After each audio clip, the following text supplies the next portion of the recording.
La tarde había tenido el cielo de enar año enfermizo, como si toda la atmósfera estuviera contagiada de Herrenber. Martin Garcia lavaba 30 horas sin dormir. Sus ojos, anista en marin cálido y seguro, ahora eran dos cavidades rojas de sangre y insomnio. El color de su camisa estaba rasgado desde donde había tirado de él con tanta fuerza durante la última llamada con la policía. 3 horas buscando. 3 horas desde que su hijo Lucio, a 7 ecos, había desaparecido del patio de la casa de su abuela. Martin corría por las calles del barrio Esperanza, en nombre que ahora le parecía obscenamente irónico. La Esperanza había muerto 6 horas, reemplazada por un pánico visceral que le apretaba la garganta como dedos invisibles. Su teléfono había vibrado constantemente toda la tarde. Mensajes de familiares, amigos preocupados, noticias que no leía, aplicaciones que intentaban vender cosas que ya no importaban. Hizo un gesto automático hacia el bolsillo cuando sintió el vibrar. Una notificación de su billetera digital. Alguna criptomoneda que había comprado hacia meses con dinero que debería haber ahorrado para Lucio. Miró la pantalla por un instante. Vio el número yo de perdida. Y guardó el teléfono como si quemara. Few entonces cuando la vio. Una niña, quizás de 8 ecos, vestida con un uniforme escolar deslachado y en sudor gris que alguna vez fue blanco. Estaba de pie frente a la esquina de Silvio Pellico y Avenida del Sur. Justo donde la ciudad parece renderse en la naturaleza. Sus grandes ojos costacos estaban fijos en los de Martin con una intensidad que hizo que se detuviera en seco. Center. La moela, su voz pequeña pero clara, cortante como vidrio en la tarde tranquila. Usted es el papá del niño que buscan. Del pequeño con las cicatrices en la barbilla. Martin sintió que su corazón ejecutaba un movimiento imposible, saltando 3 veces en un segundo. Ese giro hacia ella con tanta rapidez que casi pierde el equilibrio. Como sabes, yo lo vi dijo la niña, interrumpiéndolo. Sus labios temblaban ligeramente. Es una hora, tal vez más. Cuando salía de la escuela pace por acre para llegar a casa más rápido. Conozco un atallo entre esos edificios y, levantó su brazo delgado, apuntó hacia una lamanchada tirabaldia a los 30 metros de distancia. El terreno era en bosque de maleza, árboles que crecían torcidos y salvajes, arbustos que habían trizado el hormigón de lo que alguna vez fue una calle. En el corazón de es de naturaleza rebelde, ese erga important. El portón era una cosa de pesadilla. Oxidado, congelado en el tiempo. Sus pares verticales se curvaban como dedos artríticos. Alguien había soldado las barras en algunos lugares ecos hechos, creando un patrón cártico de metal quemado y corrosion marin. Más a la del portón. La oscuridad era casi total. Había un edificio al adentro. Podía distinguir la silueta borrosa de una estructura de ladrillo, pero los detalles se perdían en las sombras profundas. Las enredaderas cubrían la mayor parte de la fachada visible, como los pulmones de un ahogado. Yo vi a tu hijo, continuó la niña, y su voz se volvió más urgente, más ansiosa. Estaba solo, caminando cerca del portón. Al principio pensé que estaba jugando. Pero entonces apareció un hombre grande. No sabía cómo era porque lavaba una gorra y su cara estaba ella hizo una pausa, buscando las palabras. Estaba en la sombra, pero lo vi llegar a tu hijo del brazo. Y luego luego lo yalo hacia adentro. Muy rápido. El niño intentó gritar, pero el hombre le tapó la boca y sus palabras esse aceleraron, atropelandos unas otras. Lo medio dentro. Lo medio en esa oscuridad. Fui muy rápido, pero lo vi claramente. Martin no escuchó el resto. Su cuerpo se movió por instinto. Por algo más antiguo y más fuerte que el pensamiento. Se lanzó hacia adelante, corriendo hacia el portón oxidado, con los brazos extendidos, como si pudiera romper la realidad a través de la velocidad. Sus pies crujeron sobre hojas muertas y ramas secas. Las males os lo aranaban mientras pasaba, tirando de su ropa, pero no sintió nada. No sentía absolutamente nada más que el zumbido de adrenalina en sus venas. Cuando llegó al portón, enterró los dedos entre las barras oxidadas y intentó ver a través de las aberturas irregulares. La oscuridad del otro lado era impenetrable, como si el espacio interior no existiera bajo las mismas leyes de la luz que el mundo exterior. Podía ver la estructura del edificio, apenas, como un fantasma arquitectónico. Había ventanas rotas, algunas tapiadas con madera. La puerta principal estaba cerrada, pintada con capas de pintura que se caían enteras como piel quemada. En el terreno circundante, podía ver objetos dispersos, un neumático viejo, lo que parecía ser un corrido de compras volcado, botellas de plástico, basura sin forma. Lucio, gritó. Su voz quebrantos en la segunda sílaba. Lucio, ¿estás ahí? Lucio. Su grito se perdió en la maleza, absorbido por las plantas y el muerto de ese lugar. No hubo respuesta. Nada. Martin intentó forcejear con el portón, sus manos buscando un punto débil, una cerradura que pudiera romper cualquier cosa. El metal, corrompido por décadas de abandono y lluvia, crujió bajo su peso, pero no cedió. Sus manos comenzaron a sangrar. No le importa. Volvió a gritar el nombre de su hijo una, dos, tres veces. Su voz se convirtió en algo más que sonido. Era puro dolor cristalizado. Era la manifestación física de la desesperación. Martin sintió que algo dentro de él se estaba rompiendo. Una fisura fundamental en su capacidad de seguir siendo el hombre que era. La niña se había acercado, manteniéndose a una distancia prudente. Su pequeño rostro estaba pálido, sus ojos grandes y asustados. Señor, dijo, su voz apenas audible. Señor, después de que lo metieron adentro, escuchan ruido. Desde dentro del edificio, como si arrastraran algo pesado por el piso. Martin giró la cabeza hacia ella tan abruptamente que la niña retrocedió. ¿Qué tipo de ruido? Lucio gritó. ¿Escucháis a mi hijo gritar? No, respondió ella, negando con la cabeza. No escucho gritos. Pero escucho otros sonidos. Voces de hombres. Crió.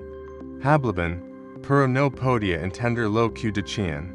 Estaban demasiado lejos. Sus ojos se llenaron de lágrimas. Luego tuve miedo. Tuve mucho miedo y corrí. Llamé a la policía desde la escuela de mi amiga pero les pasé la dirección equivocada. Me asusté. No pensé, pero ahora recuerdo el lugar. Recuerdo exactamente dónde es.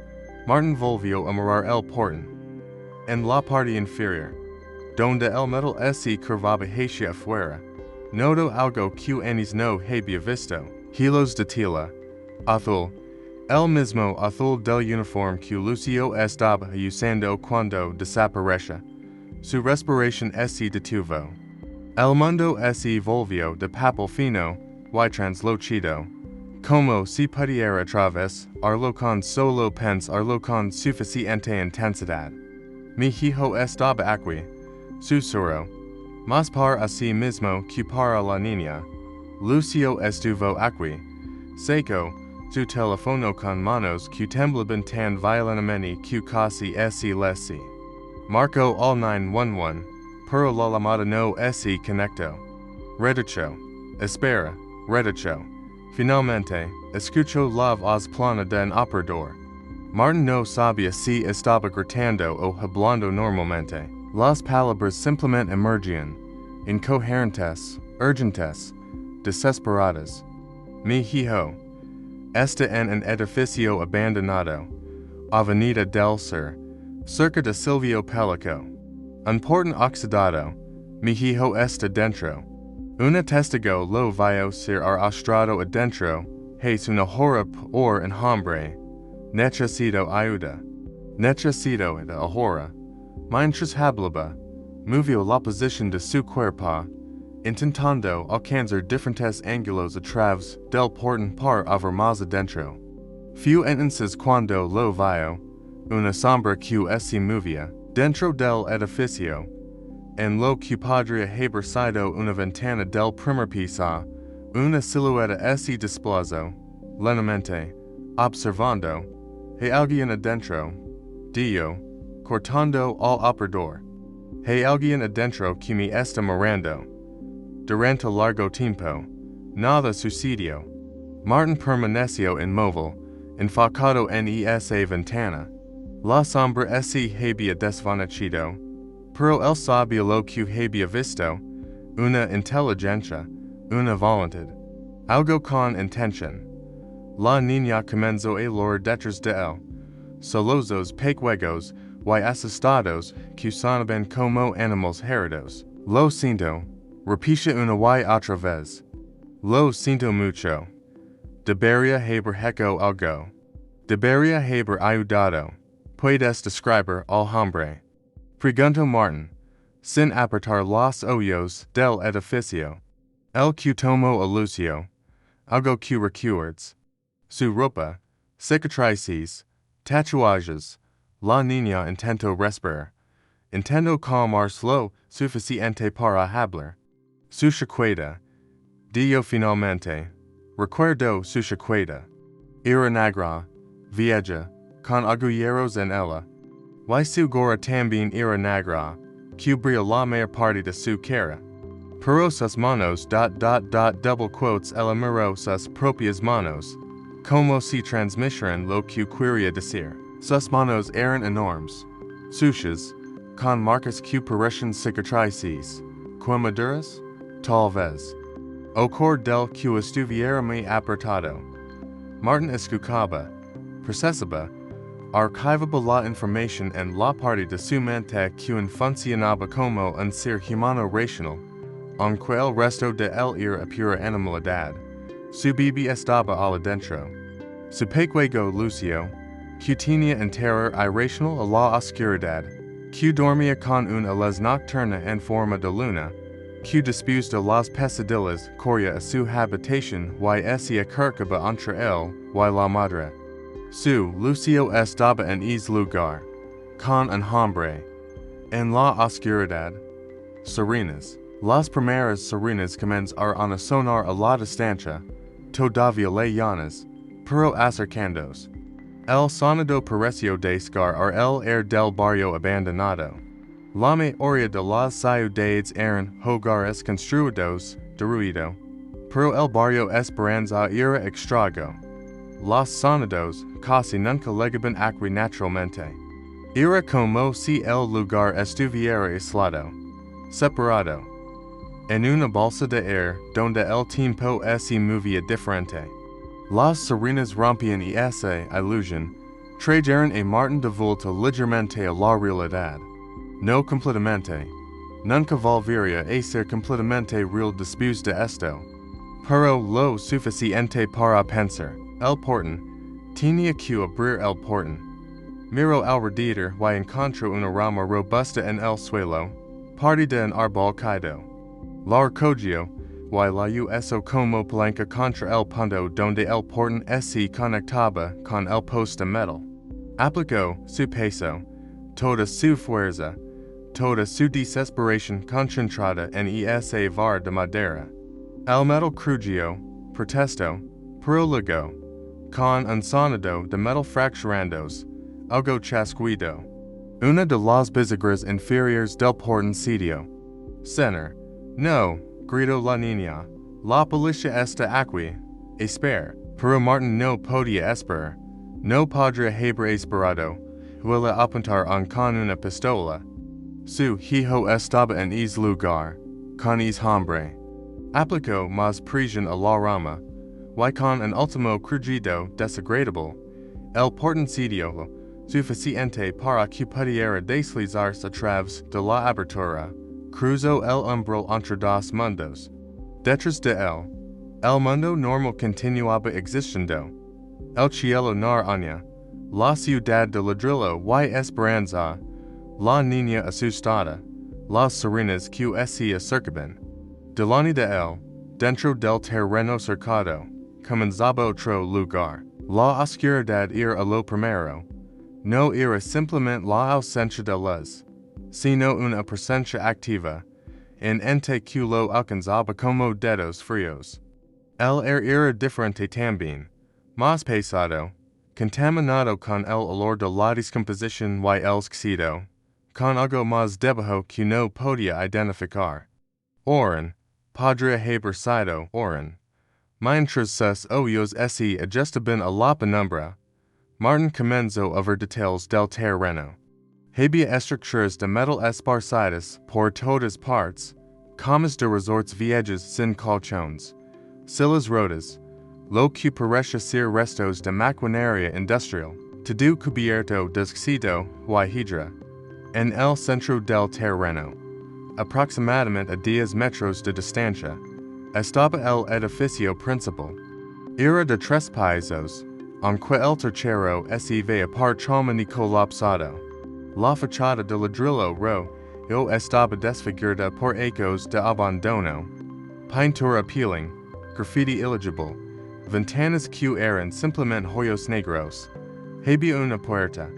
En el lado este del edificio, una puerta de madera verde, que había sido pintada en algún momento distante y ahora estaba cubierta de verdón, estaba cerrada. Los pasos de los policías ascendían por la escalera. Martin escuchaba sus voces, sus radios crepitantes, el sonido metálico a sus equipos chocando contra sus uniformes. Había al menos 4 oficiales, tal vez 5.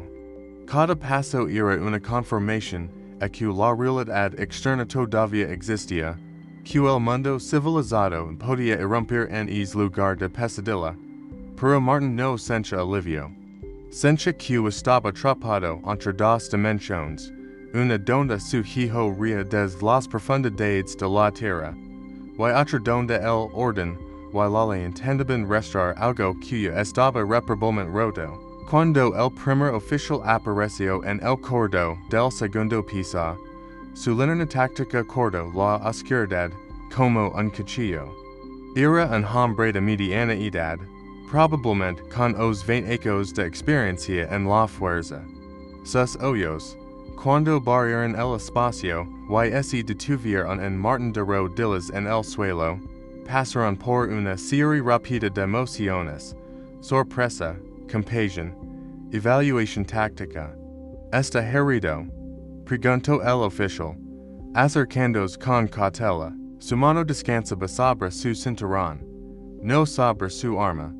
Lo que fue un gesto que Martin aprovechaba con la pequeña parte de su mente que todavía funcionaba civilizadamente. Mi hijo, dijo Martin, sus palabras una grieta en la voz. Mi hijo está aquí. Está en este lugar. Pero no está aquí. Está abajo. El oficial habló por su radio. Possible mencionado en el segundo piso. Possible testigo. Necesitamos más personal. Y necesitamos que alguien verifique el sótano. Repito, sótano del edificio. Luego miró a Martin directamente. Su nombre, Martin García. Mi hijo es Lucio García. Tiene 7 ecos. Desaparece HACE. Martin Miro, su reloj y descubrió que no sabía cuánto tiempo había pasado desde que encontró la niña. El tiempo se había convertido en una cosa fluida, sin forma, es poco, es muy poco. Vio a su hijo aquí, entrando al edificio. Escuche su voz, dijo Martin, escuche su voz gritando desde arriba. Desde esa puerta, señaló la puerta abierta a metros de distancia. El oficial se movió hacia ella, su linterna iluminando el interior. Una habitación completamente vacía, en hay un nubel, en hay una prenda, en hay una pista de que alguien hubiera estado allí llamas. Escuchó a su hijo en esta sala. Preguntó el oficial, con el tono profesional de alguien que estaba documentando mentalmente cada detalle. Sí, gritó desde aquí. Pero el luego ... Martin hizo una pausa. ¿Cómo explicar lo que sucedió después? ¿Cómo describir al hombre, la cadena, las palabras sobre el sótano? Y cómo no mencionar lo más importante, la risa. Hay un hombre aquí, grande, lavaba una gorra y una chaqueta negra. Dijo que mi hijo estaba en el sótano, que había una puerta en el sótano que lavaba. No sé a dónde. Dos policías más aparecieron en el corredor. Sus armas mostradas, pero no apuntadas. El oficial veterano les hizo un gesto para que lo flanquearan. Vamos a revisar el sótano. Dijo. García, ven conmigo. Pero camin detrás de nosotros, entendido. Y si escucha algo, me lo dice inmediatamente. Bajaron por la escalera en formación táctica. Martin, a pesar de su estado mental fragmentado, notó que los policías se comportaban de una manera que indicaba que conocían este lugar. No había la incertidumbre de alguien entrando en territorio desconocido. Había la familiaridad de una rutina, aunque una rutina cargada de tensión. En el primer piso, descubrieron a dos policías más registrando lo que había sido alguna vez una sala principal. Ahora era solo una cámara de hormigón con columnas de pollo, moho en las paredes, el olor de la putrefacción penetrante. ¿Encontraron algo? Preguntó el oficial veterano. Una puerta en la pared trasera, respondió otra sus colegas. Parece levar al sótano. Está cerrada, pero la cerradura cede fácilmente. Han visto evidencia de ocupación reciente. Hubo una pausa incómoda. Negativo. Dijo finalmente el oficial. Nada. Es como si el lugar hubiera estado vacío durante años. Pero Martin sabía que no estaba vacío.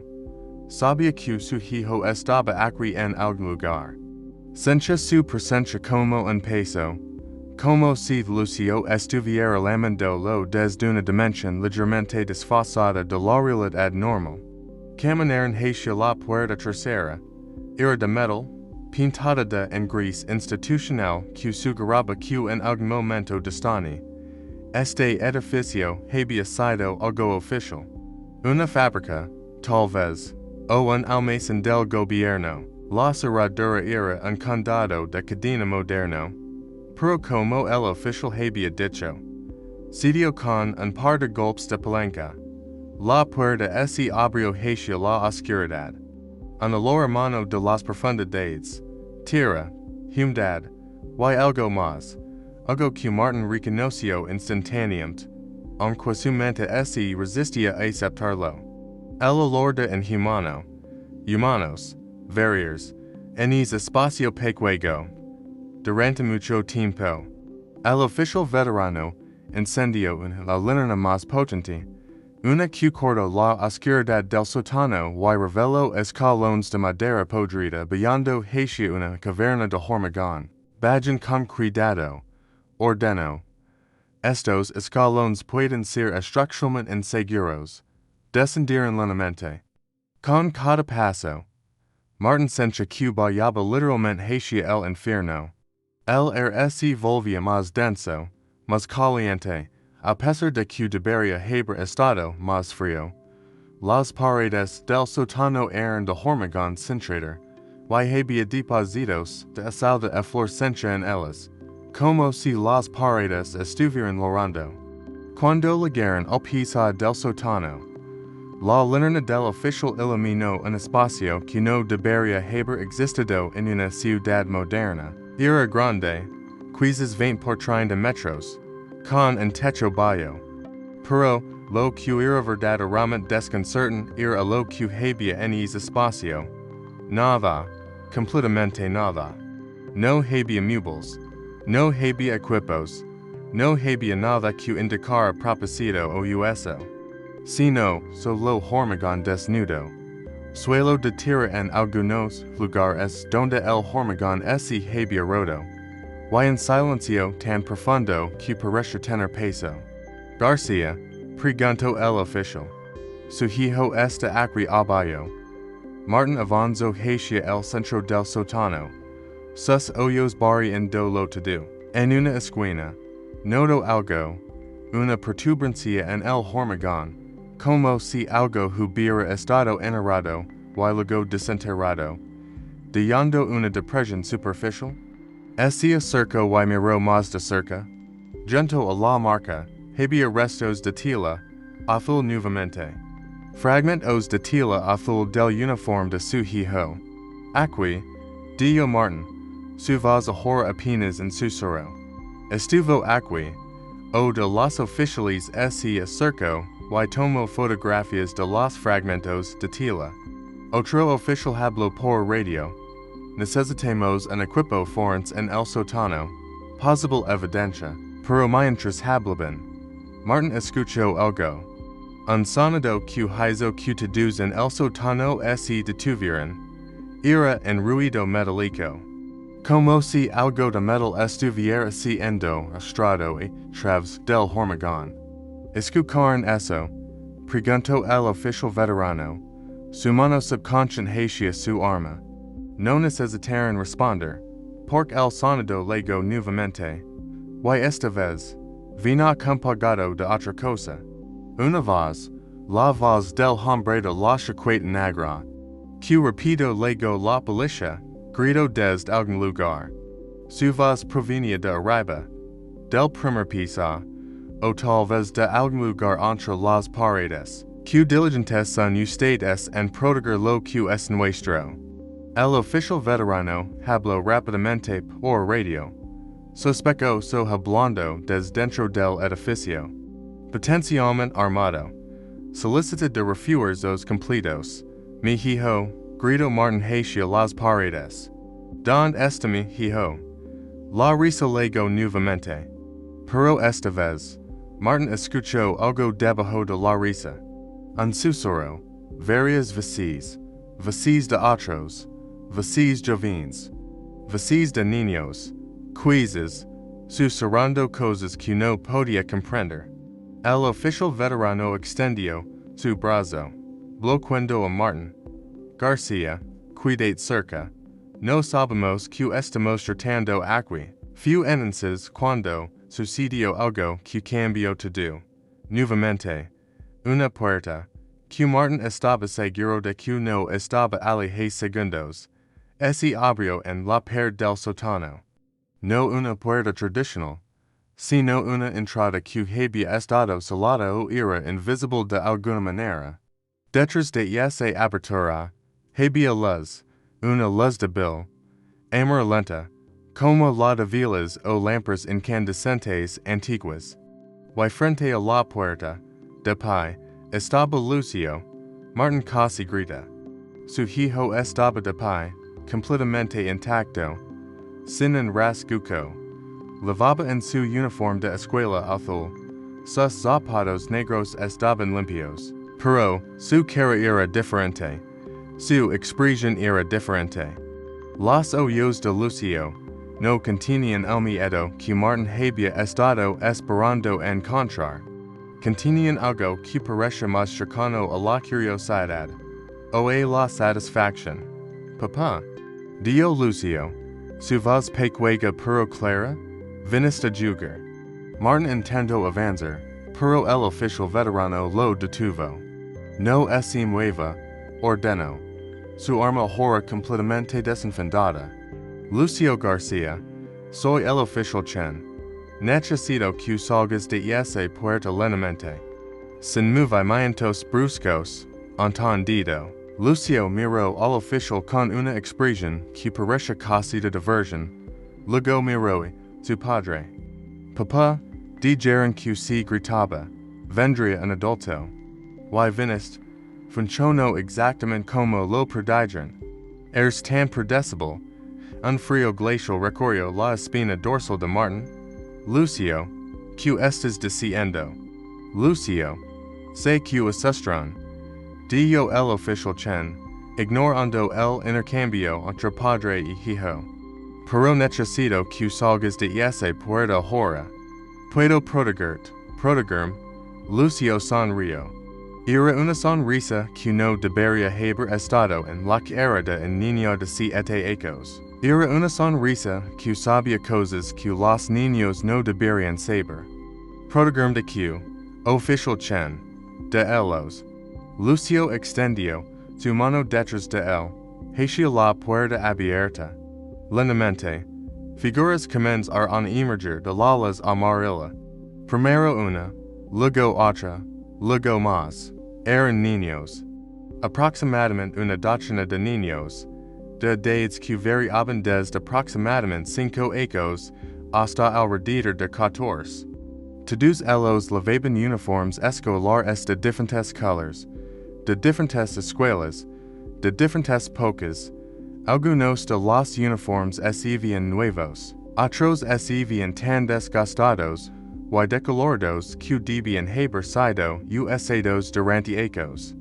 Pero lo más perturbador era que todos estos niños estaban mirando a los policías, a Martin, con la misma expresión en sus rostros. No miedo, no angustia, no confusión, era una expresión de calma, de complicidad. Como si fueran parte de algo que los adultos no entendían. ¿Quiénes son? Preguntó el oficial Chen. Su voz tensa. Sus ojos se movían rápidamente entre los niños, contándolos, evaluando la situación. Somos el futuro, dijo una niña que estaba al frente del grupo. No Lucio, sino una chica que parecía tener os 10 años. Su voz era extrañamente melódica, casi hipnótica. Somos lo que sucede cuando los adultos hacen lo que siempre han hecho. Cuando protegen los secretos. El oficial Chen miró a Martin. En sus ojos. Martin vio algo que reconoció. Reconocimiento. Como si este oficial supiera exactamente de qué estaba hablando la niña. Como si supiera exactamente que secreto se guardaba en este sótano. ¿Qué está pasando aquí? Preguntó Martin. Su voz subiendo un volumen que estaba entre el grito y el solozo. ¿Qué le hicieron a mi hijo? ¿Qué le hicieron? El oficial Chen vio lentamente su arma. Fue un gesto que hizo que los otros dos policías lo miraran con sorpresa. Garcia, dijo el oficial con una voz que era casi resignada. Creo que necesitamos que salga del edificio. Ahora, quiero que camine hacia las escaleras y que suba. Los otros oficiales lo escoltar a la salida. No voy a ir a ningún lado, sin mi hijo. Dijo Martin. Su hijo está seguro. Dijo el oficial Chen. Cream. Los niños de este lugar están protegidos. Martin casi rió. Pero el sonido que emergió a su garganta fue más bien un sonido animal, una manifestación del caos que estaba experimentando su mente. Está diciendo que mi hijo desapareció voluntariamente. Que vio este agullero por elección. Fue entonces cuando Lucio habló nuevamente. Papá, el hombre me mostró algo. Me mostró un juego especial. Dijo que todos los papás y todas las mamás hacen lo mismo cuando no están mirando.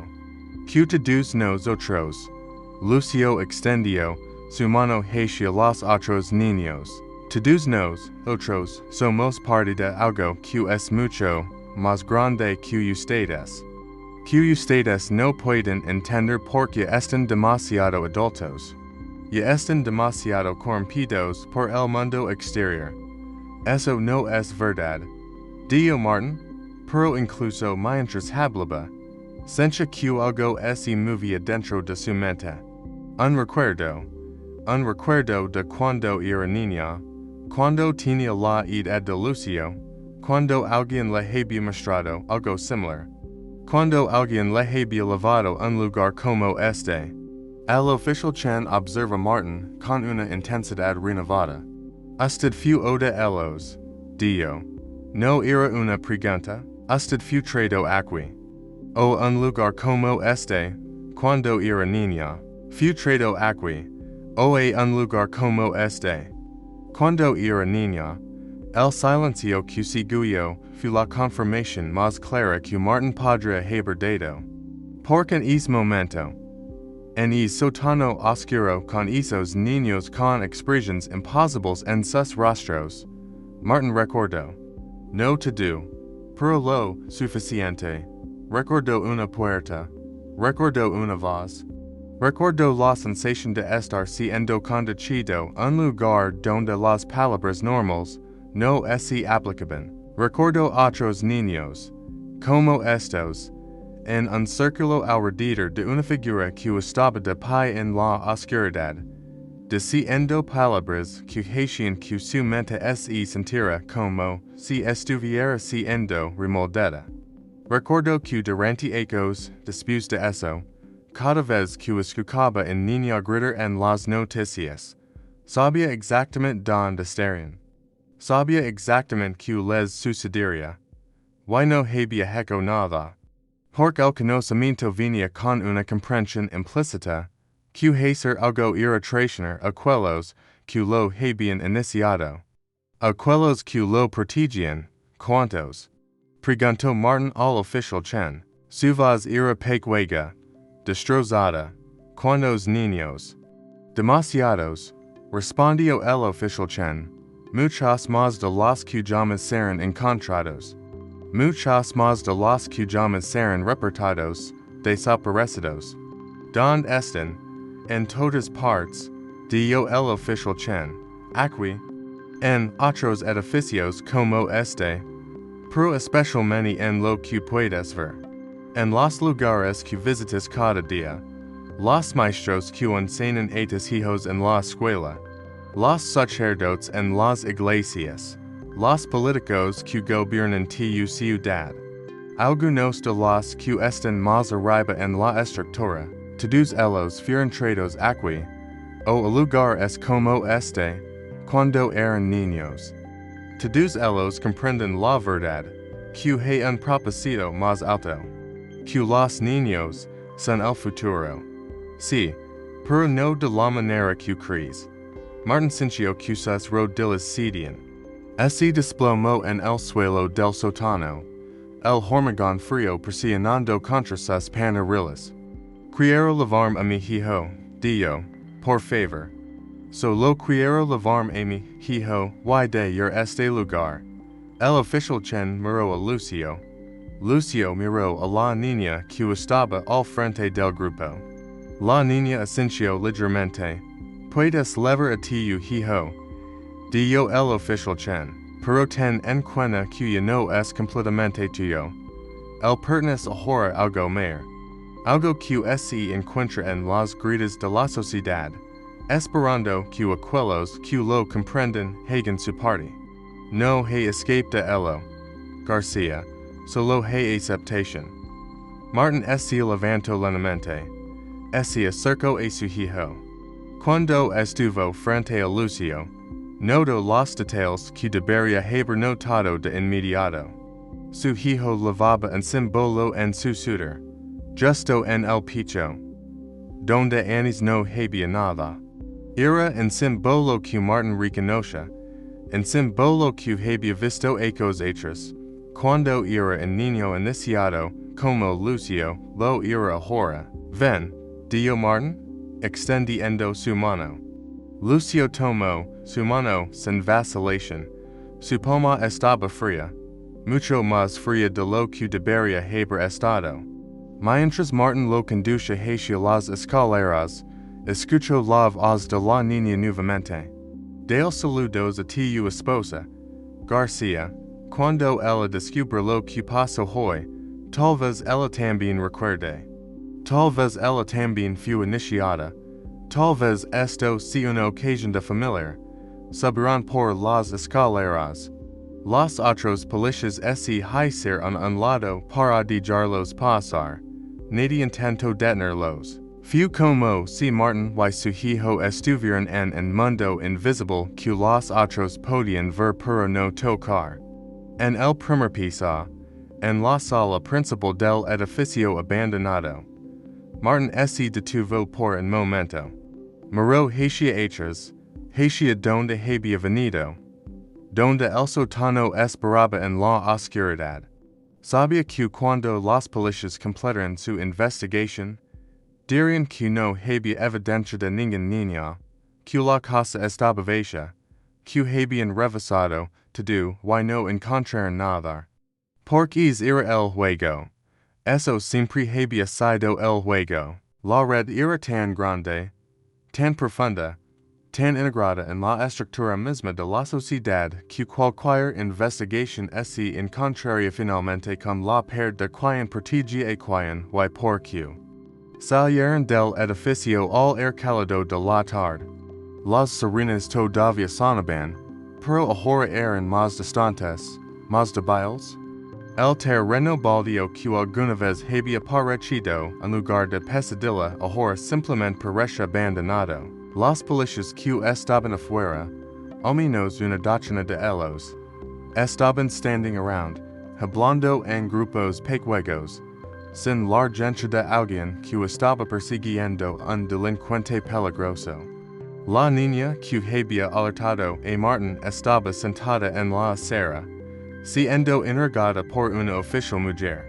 Cuando vio a Martin y yo saliendo del edificio, sus ojos se encontraron con los de Martin, y en sus ojos, Martin vio algo que lo detuvo en seco. La niña hizo un gesto de negación sutilmente, como si estuviera diciendo que no dijera nada, como si ella también comprendiera, a su joven edad, que el mundo no funcionaba de la manera que los inocentes creen que funcionaba. Garcia, una voz lo llamó.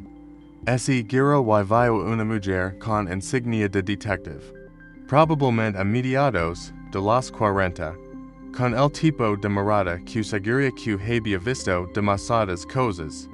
Soy la detective Walsh. Necesito tomar una declaración sobre lo que sucedió en el edificio, sobre cómo tu hijo fue encontrado. Martin miró a la detective Walsh. Buscó en su cara algunos signos de que ella era parte de lo que él acababa de descubrir, pero no había nada. Solo la expresión estándar de un detective haciendo su trabajo. Fue un error, dijo Martin, un malentendido. Mi hijo no fue secuestrado. Se perdió jugando. Los oficiales en el edificio dirán con él. La detective Walsh frunció el ceño ligeramente. Se perdió. La llamada al 911 indicaba un secuestro. Una testigo vio a su hijo siendo estrado dentro del edificio por la fuerza. La testigo se equivocó. Dijo Martin. Los niños usan mucha imaginación. Mi hijo simplemente se adentro más de lo que debería haber. Eso es todo. La detective Walsh no parecía satisfecha, pero tampoco presionó más. Hizo una señal a sus colegas y se apartó. Martin supo en ese momento que la detective Walsh también sabía. De alguna manera, el sistema ya estaba trabajando para minimizar, para enterrar, para asegurar que nada de lo que sucedería aquí tendría ninguna consecuencia real. Mientras se alejaba del edificio con Lucio de la mano, Martin escucho nuevamente las sirenas. Pero esta vez, estaban brillando en volumen. En urgencia. El caso se estaba cerrando. El drama de la búsqueda de un niño desaparecido estaba siendo guardado en un archivo. Pronto, la gente de la ciudad olvidaría el nombre de Lucio García, olvidarían que alguna vez había desaparecido. Cuando llegaron a la casa, la madre de Lucio, María, estaba de pie en la puerta. Sus ojos estaban rojos por el llanto. Su cuerpo tenso con la ansiedad que lo una madre que cree que ha perdido a su hijo puede experimentar. Cuando vio a Lucio, gritó y corrió hacia él, levantándolo en sus brazos. Mi amor, estás bien, te hay ser andando. Sus besos cubrieron la cara de Lucio. Lucio aceptó los besos con la paciencia de alguien que está en un lugar superior, que en cosas que su madre no comprenderá jamás. Por encima del hombro de su madre, sus ojos encontraron los de Martin. Y en esos ojos, Martin vio la confirmación de que lo que había descubierto era cierto.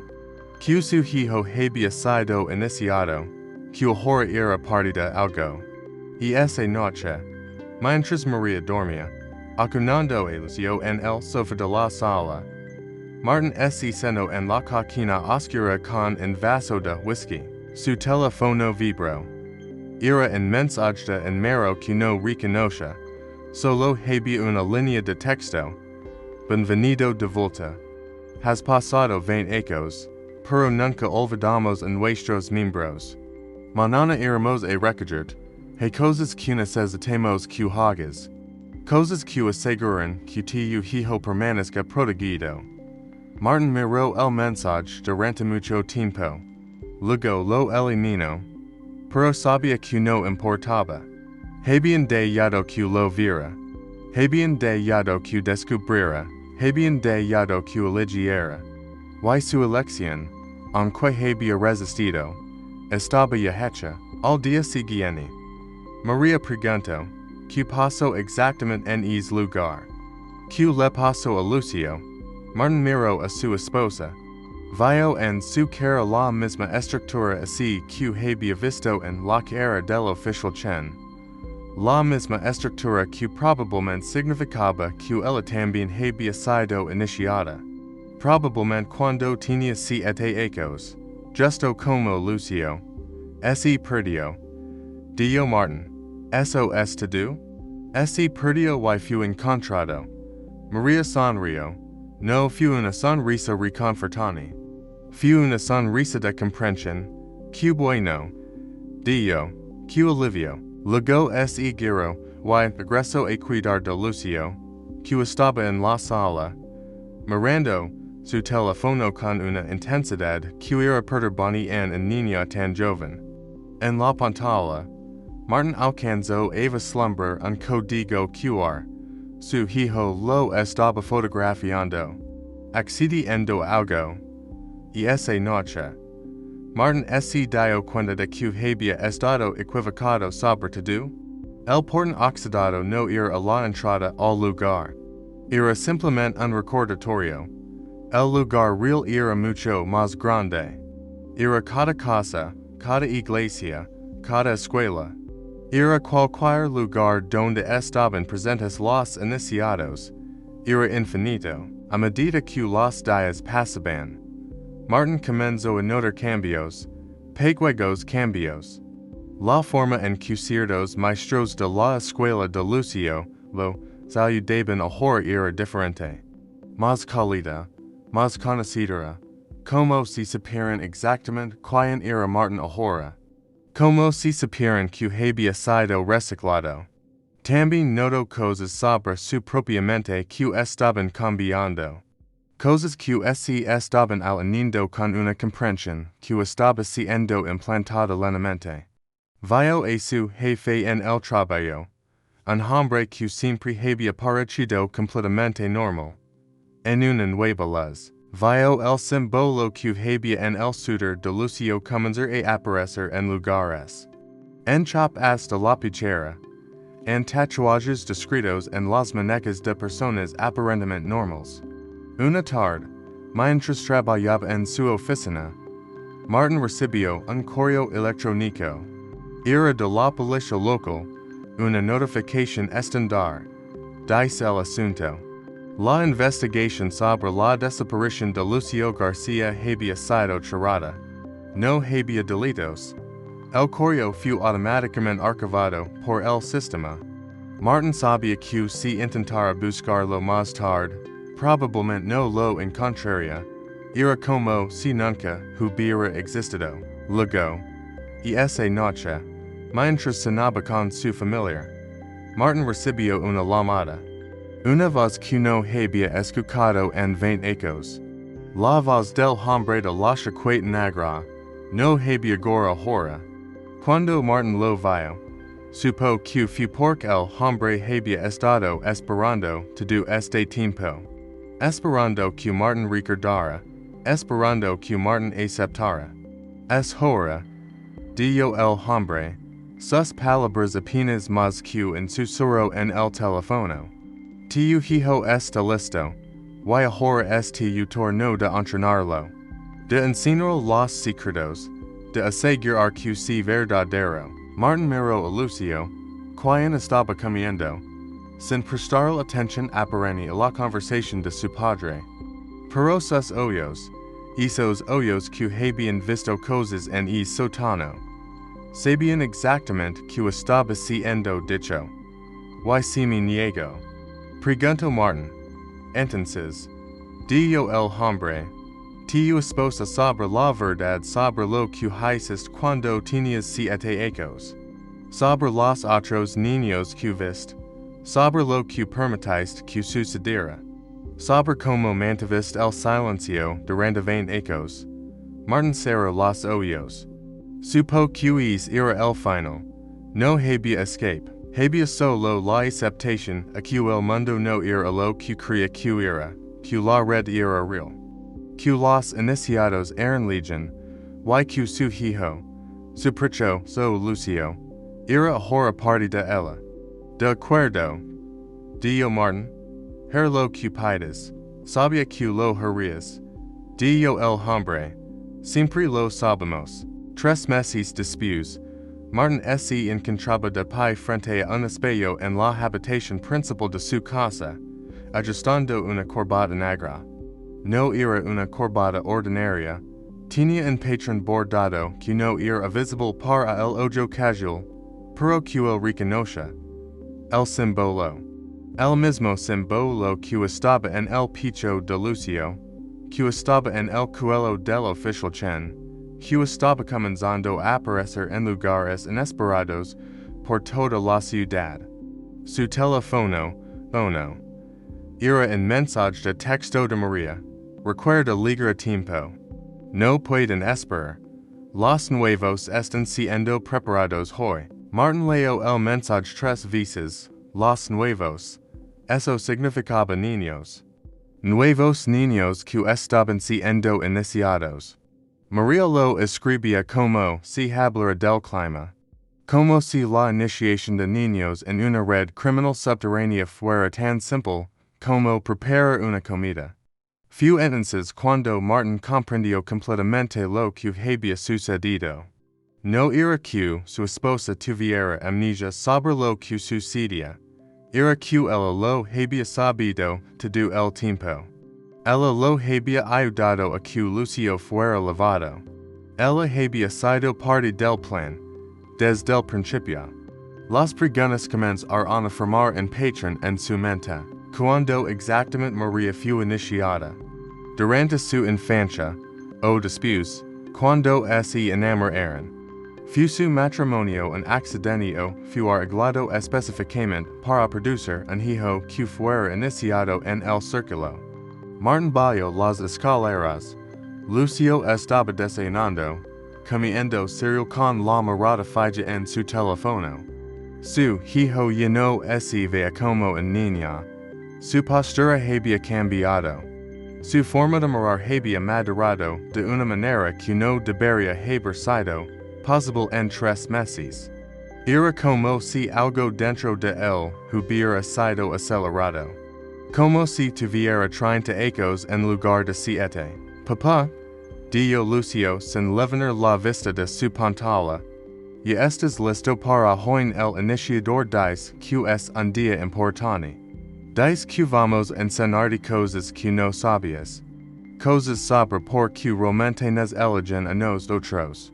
Nos eligen, preguntó Martin, sentándose en la mesa frente a su hijo. ¿Quién nos elige? El iniciador. Lucio finalmente levantó sus ojos. Eran los ojos de un niño, pero contenían una inteligencia que estaba fuera de lugar. El iniciador es solo un hombre, dijo Lucio. Es el mensajero. La verdadera voz viene de más arriba, de aquellos que comprenden el propósito final. ¿Cuál es el propósito final? Lucio. Preguntó Martin, ¿en qué parte de él tenía miedo de la respuesta? La ascensión. Respondió Lucio, como si fuera la cosa más obvia del mundo. Los adultos decían en mundo de orden y control. Los niños como yo decimos algo diferente. Decimos libertad. Decimos poder. Decimos transformar la realidad según nuestros deseos. Y ellos, Lucio, en la vagamente hacia arriba, hacia una dirección que no existía geográficamente. Ellos creen que nosotros podemos lograr eso, que somos la herramienta para ello. Martin sintió un frío que atravesaba su cuerpo. ¿A los quiénes son ellos? Papá, dijo Lucio, con un tono que sugería decepción, pronto lo sabrás. Hoy es el día en que finalmente verás. Hoy es el día en que entrarás al sótano real. Y esa palabra hizo que el corazón de Martin ejecutara en salto. El sótano real, Lucio. Yo ya estaba en el sótano. En el edificio. Es no era el sótano real. Respondió Lucio, tomando otro bocado de cereal. Es era simplemente un lugar de espera. En lugar donde los candidatos eran evaluados. El sótano real es en otro lugar, en lugar más antiguo. Un lugar que ha estado aquí mucho tiempo antes de que yo naciéramos. María entró en la cocina, lavando una taza de café. Se acercó a Martin y besó la parte superior de su cabeza. El gesto fue tan normal, tan maternal, que casi fue más perturbador que cualquier cosa que hubiera sucedido en los últimos meses. ¿Le conteste? Preguntó María a Lucio. Solo lo básico, respondió el niño. ¿Contarme que? Preguntó Martin, pero ya sabía. La tensión en el air decía que algo importante estaba a punto de ser revelado. María se sentó en la mesa, sosteniendo su taza de café con ambas manos. Sus ojos, cuando miraban a Martin, tenían la calidad de alguien que estaba a punto de confesar algo que había guardado durante mucho tiempo. Hace 20 ecos, comenzó María, cuando te eras un niño, te fuiste iniciado. Pero no lo recuerdas completamente porque la iniciación de los hombres es diferente, es más brutal. Es diseñada para fragmentar la psique de una manera que mantiene el trauma sepultado bajo capas de amnesia. Fues 3 ecos que yo decidí que eras el compañero adecuado, que tenías el lineage correcto, que te y yo produciríamos un hijo que sería especial. Lineage correcto, preguntó Martin. ¿De qué estás hablando? Tu abuela, dijo María. Tu abuela materna fue una de los primeros iniciadores de esta región. Ella fue quien comenzó el círculo en tu ciudad. Y tu abuelo materno, aunque era un hombre exterior, fue un colaborador importante. Eso te es parte de una línea que se remonta generaciones. Te eres sangre de los fundadores. Martin se levantó bruscamente, su silla cayendo hacia atrás. Eso es una locura. Mi abuela fue una maestra jubilada. Era una mujer común. Fue común. Pregunto Maria con una sonrisa triste. O era simplemente una maestra que también tenía otras responsabilidades. Que también fue responsable de identificar a los niños adecuados en su escuela. Que también fue responsable de preparar a ciertos padres para la iniciación. Todo lo que Martin creía que sabía sobre su infancia comenzó a desenrolarse. Comenzó a recordar. Su abuela llevándolo a visitas especiales. Habitaciones adicionales en el sótano de su casa que nunca supo que existían. Noches en que su abuela salía y volvía en la madrugada con expresiones que no podía descifrar. No, dijo Martin, negando con la cabeza. No, eso no sucedió. Eso no es verdad.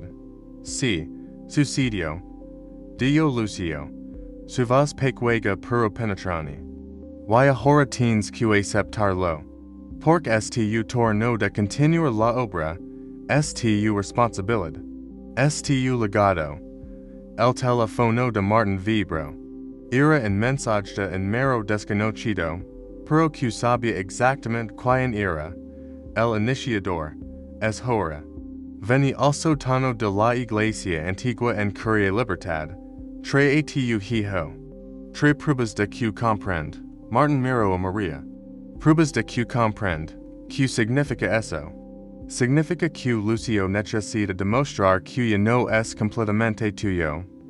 Dijo Maria. Significa que necesita demostrar que pertenece completamente a la causa. Y para hacerlo, necesita hacer algo que ningún niño normal haría. No, dijo Martin, un instinto primitivo emergiendo desde lo profundo de su ser. Si que si esto. No voy a permitirlo. Voy a llevarme a mi hijo. Vamos a desaparecer. Vamos a pero antes de que pudiera terminar. El timbre de la puerta sonó. Maria se levantó cómodamente y fue a abrirla. El oficial Chen estaba de pie en el porche, con su uniforme de policía perfectamente planchado. Su emblema reluciendo bajo la luz del mediodía. Buenos días, dijo el oficial Chen, entrando sin ser invitado. García, necesito que vengas conmigo. Hay un asunto que necesita tu atención en la estación de policía. ¿De qué se trata? Preguntó Martin, aunque yo lo sabía. Era un viaje de cortesía, una afirmación de que no había forma de escapar. Un testigo. Dijo el oficial Chen. Una jovencita que vio algo que podría estar relacionado con tu familiar. Necesitamos que la identifiques. O mejor que la reconozcas. Martin fue llevado a la estación de policía por el oficial Chen. En el camino, no hablaron. El oficial condujo con una mano en el volante. La otra tocando ocasionalmente el símbolo que Martin ahora notaba en su anillo de oro. Era tan sutil que nadie que no fuera parte del círculo lo habría visto. En la comisaría, Martin fue conducido a una sala de interrogatorios. A través de una ventana de espejo unidireccional, vio una niña. Era la misma niña que lo había alertado sobre Lucio aquella tarde. La testigo. Su nombre era Rosa. Tenía 8 años. Ella no ha dejado de hablar sobre lo que vio. Dijo el oficial Chen. Está traumatizada, por supuesto. Pero tiene una descripción muy clara del hombre que metió a tu hijo en el edificio. Muy clara. Podría identificarlo en una rueda de identificación. Martin entendió lo que estaba sucediendo. Rosa era un problema. Rosa recordaba. Rosa podría conocer la verdad. Y la verdad era que nadie había entrado al edificio. Que no había habitado un hombre. Que Lucio había sido atraído adentro, o algo completamente diferente. Que quieren que haga, preguntó Martin. Nada, respondió el oficial Chen. Simplemente permanecerás aquí mientras habla. Simplemente serás testigo de cómo termina su testimonio. El oficial Chen abrió la puerta a la sala donde estaba Rosa. La niña levantó los ojos cuando entró Martin. Por un momento, sus hoyos se encontraran. Y en los de Rosa. Martin vio miedo porao, reconocimiento, comprensión de que el mundo no era como la habían enseñado.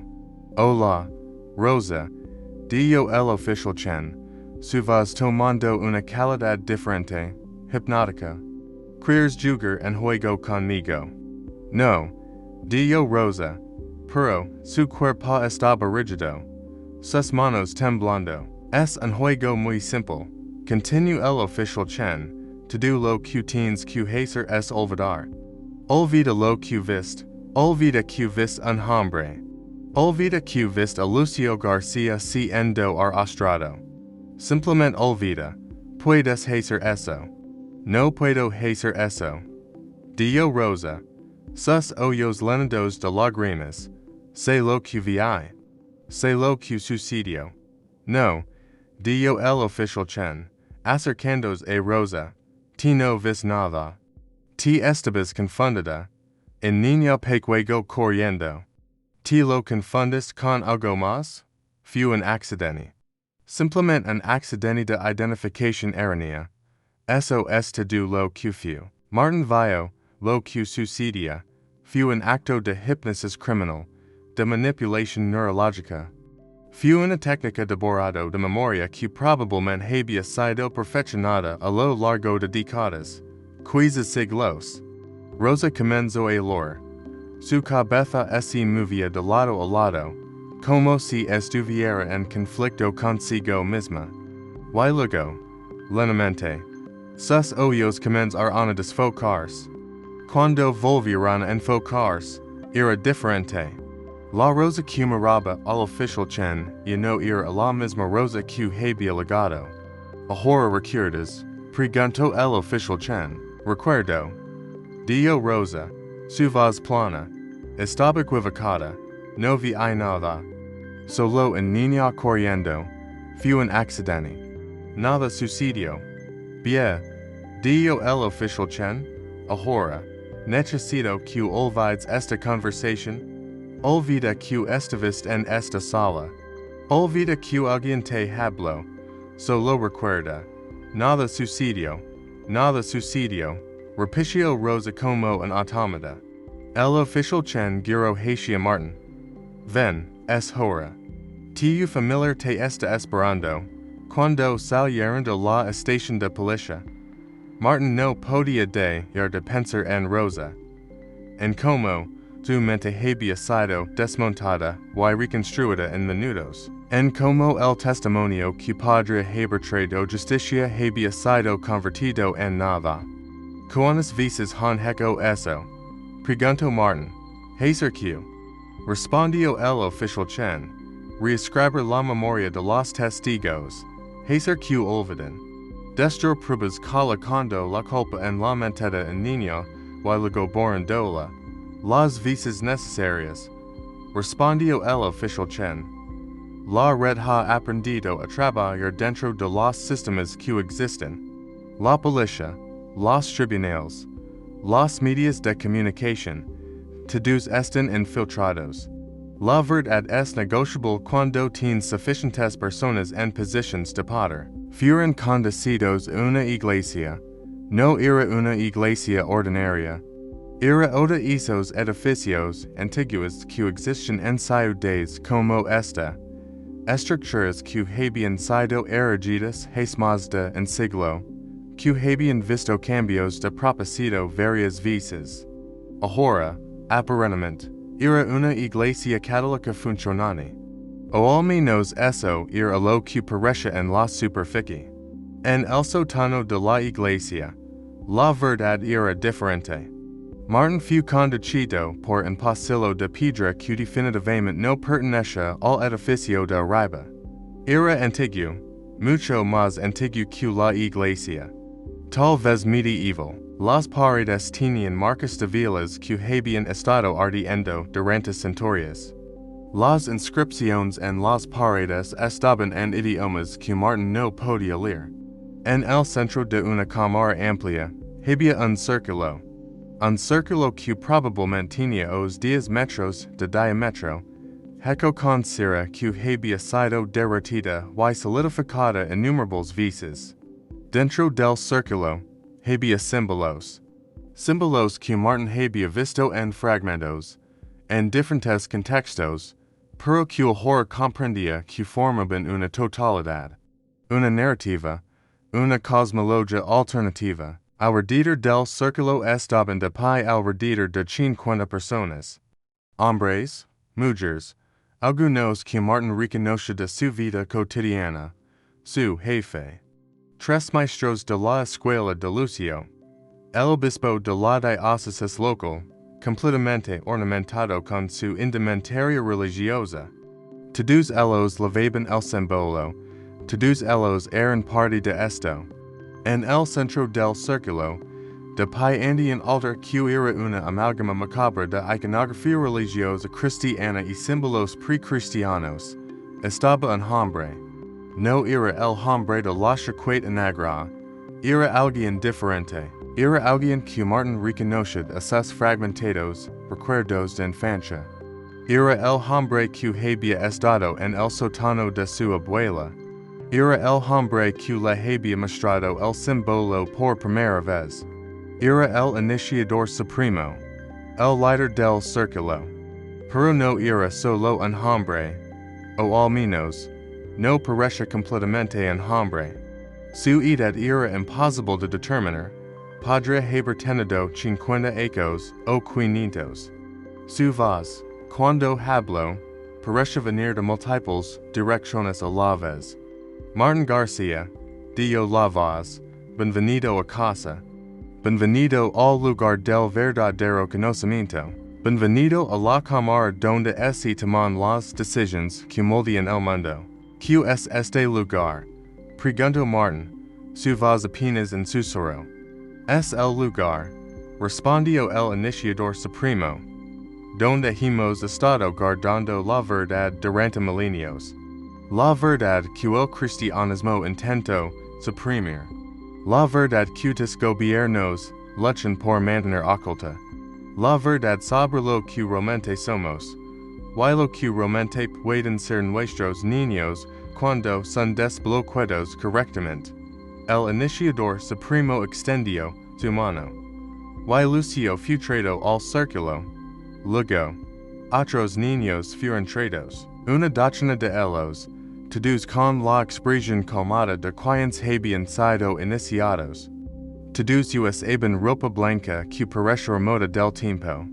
Los niños, continuó el iniciador supremo, son el futuro.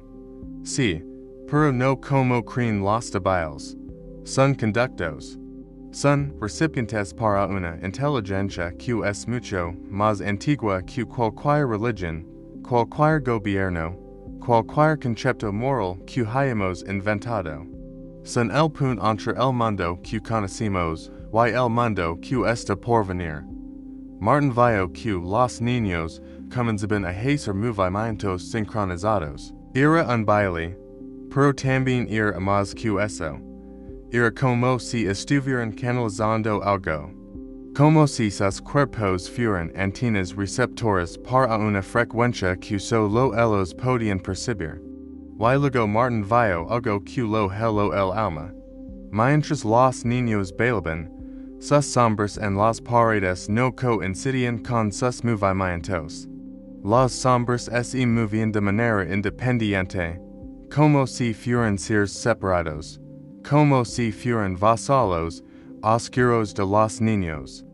Y esas sombras no eran completamente humanoides, tenían formas adicionales, extremidades adicionales, geometrías que no deberían haber existido en tres dimensiones. ¿Lo ves? Preguntó el iniciador supremo. Lo entiendes finalmente. Los niños no son solo niños, son puntos de entrada. Cuando los iniciamos, cuando los enseñamos los símbolos, cuando los traemos al círculo, estamos abriendo puertas. Estamos permitiendo que cosas que fueron salcadas hace mucho tiempo vuelvan a entrar en nuestro mundo. Martin quiso gritar, quiso correr, pero descubrió que su cuerpo no le obedece. Few enances, cuando se dio cuenta de que había algo diferente en el air, un aroma, en gas inodoro, todos en la cámara lo habían estado inhalando, incluyendo lo él. Los efectos ahora se manifestaban como una parálisis. La droga, explicó el iniciador supremo, no tanto la comprensión en los oídos de Martin, es una que hemos sido usando durante muy tiempo. Permite que la mente sea sugestiva. Permite que la verdad sea asimilada sin la resistencia del ego. ¿Por qué? Preguntó Martin. Sus labios incapaces de formar palabras aunque el resto de su cuerpo estaba inmovilizado. ¿Por qué hacer esto? ¿Cuál es el propósito final? El propósito final, respondió el iniciador supremo, es la transformación. Dentro de una década, los niños que estamos iniciando ahora estarán en posiciones de poder. Serán maestros, serán políticos, serán generales. Y todos ellos serán canales para la inteligencia que hemos estado alimentando. Y cuando suficientes de ellos estén en suficientes posiciones de poder, el mundo girará. La realidad misma girará. Y lo que ha sido suprimido durante milenios emergará nuevamente. Martin sintió que su mente estaba siendo expandida, como si estuviera siendo forzada a contener información que no estaba diseñada para contener. Vio visiones. Vio el pasado. Vio ciudades antiguas que habían sido destruidas no por guerras, sino por rituals de iniciación que habían salido de control. Vio civilizations completas que habían sido consumidas por lo que habían intentado canalizar. Vio el patrón que se repite una y otra vez a lo largo de la historia. He estado luchando contra esto. Preguntó Martin. Oh, siempre lo he sabido. Siempre lo has sabido, respondió el iniciador supremo. Y siempre has sido débil, has resistido, pero no has podido escapar. Ninguno puede. La red es demasiado grande. Los iniciados son demasiados. Y pronto, serán la mayoría, pronto.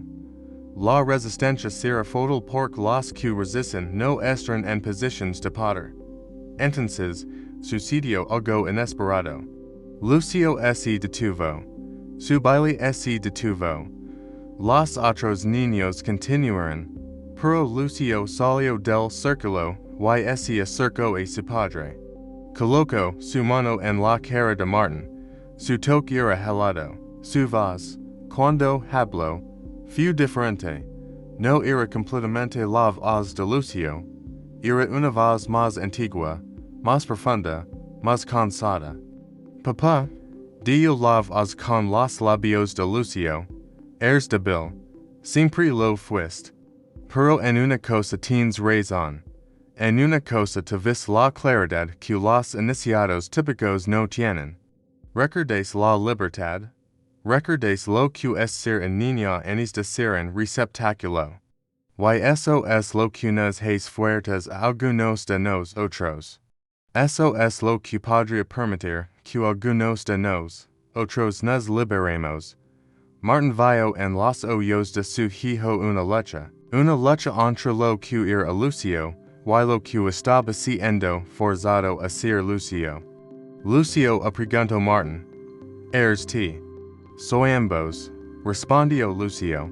Soy el niño que amabas. Y soy algo más, algo que no fue completamente asimilado, algo que está resistiendo. El iniciador supremo observa esto con lo que parece ser interés académico.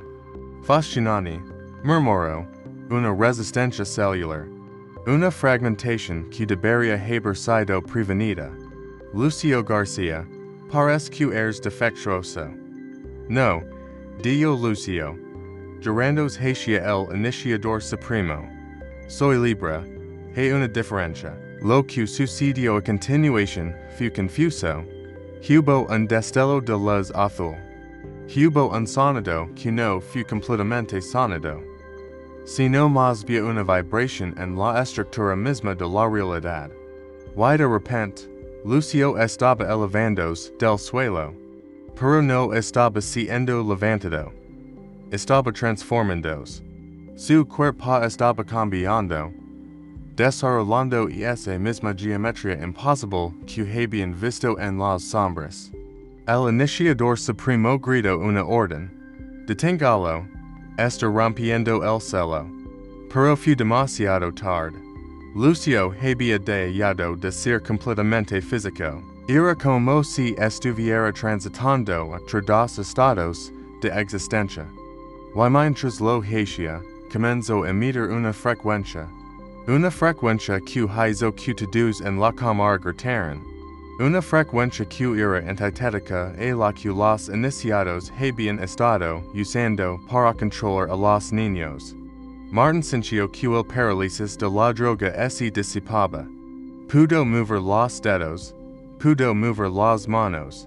El efecto de la droga se estaba invirtiendo. Mi hijo, gritó Martin, ¿qué es lo que estás haciendo?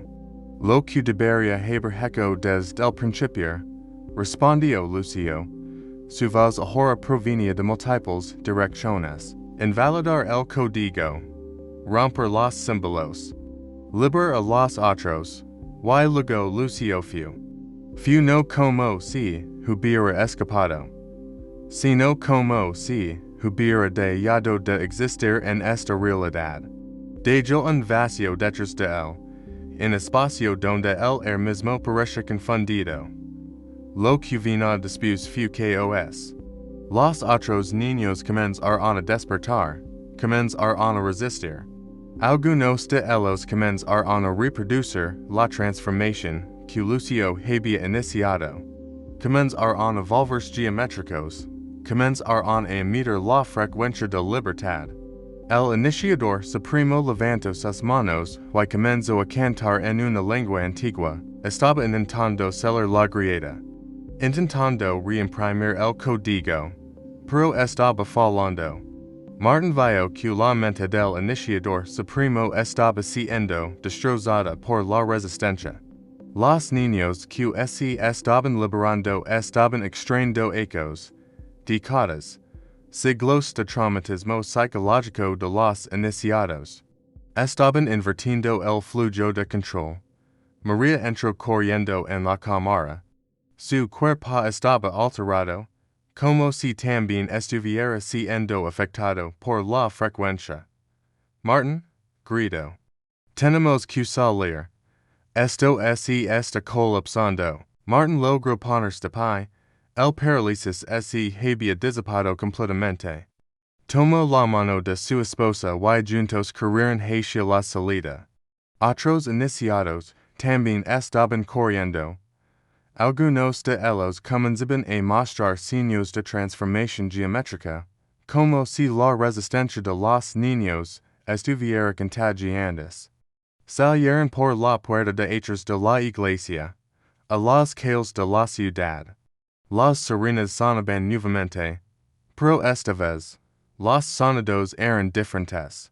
No eran solo sirenas de policía, eran alarmas de un sistema de emergencia que nunca había sido puesto a prueba antes. Martin miró hacia atrás y vio a la iglesia. Estaba brillando desde dentro. Había una luz azul emanando de sus ventanas. Y luego, el edificio se desvaneció. No fue destruido. No fue dañado. Simplemente dejó de estar donde estaba. Como si nunca hubiera existido. Martin cayó de rodillas en la calle. María se desplomó a su lado. Permanecieron juntos en silencio durante mucho tiempo, observando el lugar donde la iglesia había estado, donde ahora solo había vacío, y la sensación de que algo fundamental en la estructura de la realidad había cambiado. Los días posteriores fueron confusos. Fue como si la ciudad intentara procesarlos, pero no podía. No había edificio de iglesia en las fotografías del registro de propiedad. No había registros de Q Martin hubiera sido visto cerca del lugar. Era como si todo lo que había sucedido estuviera siendo borrado de la realidad, pero no de la memoria. La policía vino, el oficial chen vino, pero sus ojos estaban vidriosos, sin vida. Como si hubieran sido destrozados desde dentro. Tomar en declaraciones de Martin que él sabía que no tenían sentido, que no coincidían con nada, que no podían ser archivadas en ningún sistema lógico.